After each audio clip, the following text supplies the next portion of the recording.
ইসলামী ছাত্র শিবির রাজপথ কাঁপছে, রাজপথ কাঁপছে, এই যে শিবির আসছে একসাথে চলে না, একসাথে চলে না, শিক্ষা সন্ত্রাস হামলা কেন, প্রশাসন জবাব চাই, প্রশাসন জবাব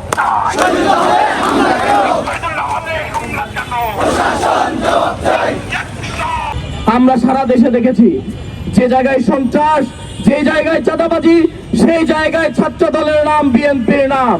আমরা নিয়মতান্ত্রিক ভাবে প্রতিবাদ করতে চেয়েছি, কিন্তু তারা যখন প্রতিটি পদে পদে আমাদের উপর হামলার মতো হামলা করার সাহস দেখায়, যখন তারা আমাদের উপরে হাত তোলে, তখন আমরা স্পষ্ট করে বলতে চাই, যদি এখনই তারা না থামে তাহলে আমাদেরকে এর বিরুদ্ধে যে প্রতিরোধ, সেই প্রতিরোধ করে তুলতে হবে। আমরা জুলাই প্রতিরোধ করে তুলেছিলাম, আমরা আবারও প্রতিরোধ করে তুলতে জানি।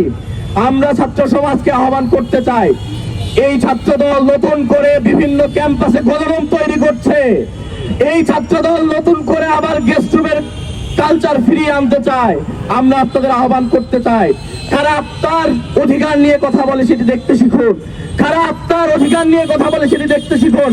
যারা নতুন করে গণরুম এবং গেস্ট রুম তৈরি করতে চায় তাদেরকে আবারও প্রত্যাখ্যান করুন, যেভাবে আপনারা প্রত্যাখ্যান করেছিলেন। প্রিয় উপস্থিতি, আমরা আজকের এই আয়োজন থেকে জানাতে চাই, ছাত্র দল যদি মনে করে তারা সন্ত্রাস করে পার পেয়ে যাবে কারণ তারা ক্ষমতায় আছে, এতটা সম্ভব নয়।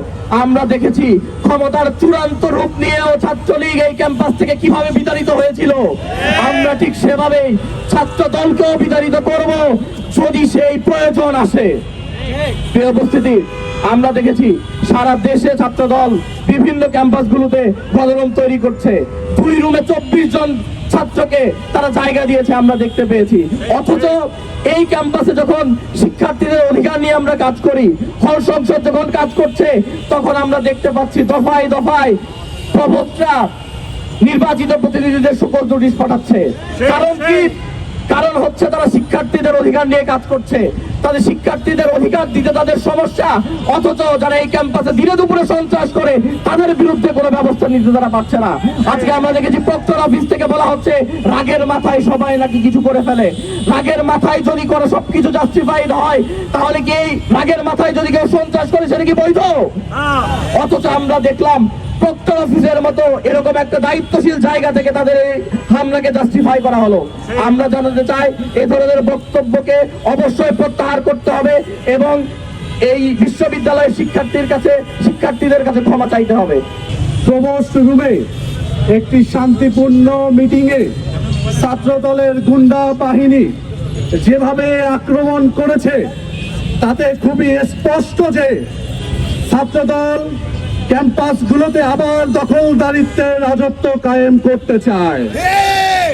ছাত্রদল আসলে খুবই কষ্টে আছে, যখন তারা দেখছে বিএনপি ক্ষমতায় থাকার পরেও তারা ক্যাম্পাসে গণরুম কায়েম করতে পারছে না, যখন তারা দেখছে ডাকসুতে তারা কোনো অবস্থান নিজেদের ধরে রাখতে পারেনি, ডাকসু সহ হল সংসদে তারা শিক্ষার্থীদের ম্যান্ডেট নিয়ে কোনো পদ পায়নি।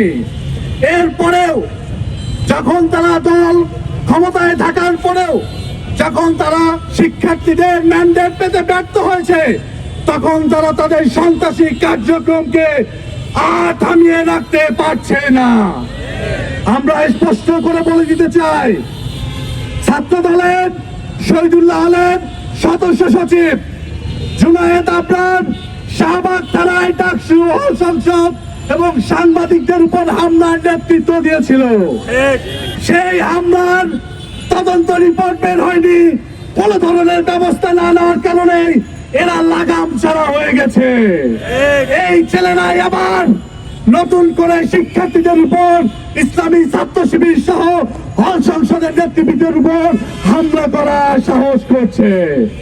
আমরা বিশ্ববিদ্যালয় প্রশাসনকে স্পষ্ট করে বলতে চাই, যদি দলীয় গোলামির বাইরে আপনারা যেতে না পারেন, যদি এই ঘটনা সুষ্ঠু তদন্ত করে বিচারের আওতায় নিয়ে আসতে না পারেন, ডিসি প্রক্টরকে অনতি বিলম্বে পদত্যাগ করতে হবে।